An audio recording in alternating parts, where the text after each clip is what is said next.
আমরা আজ যোগা করি, জিমে যাই, মেডিটেশন করি, কিন্তু এই যাত্রার শুরুটা কোথায়?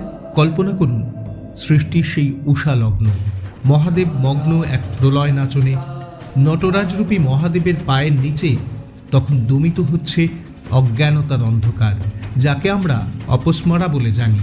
সেই জ্ঞান নৃত্যের চূড়ান্ত উন্মাদনার শিখরে পৌঁছে তিনি হলেন স্তব্ধ।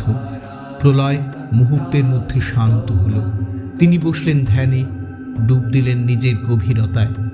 কারণ জ্ঞান লাভ করলেই জীব শান্ত হয়ে সমাহিত হয়। এই শিক্ষাই তিনি দিতে চাইলেন সৃষ্টির শ্রেষ্ঠ জীব মানুষকে।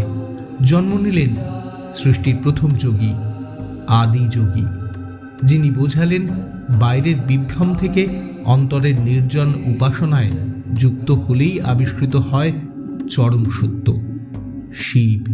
এই সুন্দর সত্যই যুক্ত করে জীবকে পরম আত্মার সঙ্গে, যাকে বলা হয় যোগ। তিনি সেই জ্ঞান দিলেন সহধর্মিণী পার্বতীকে আর সপ্তঋষিকে। সেই ঋষিদের বিশ্বব্যাপী অভিযানের মাধ্যমেই যোগ ছড়িয়ে পড়ল সারা পৃথিবীতে।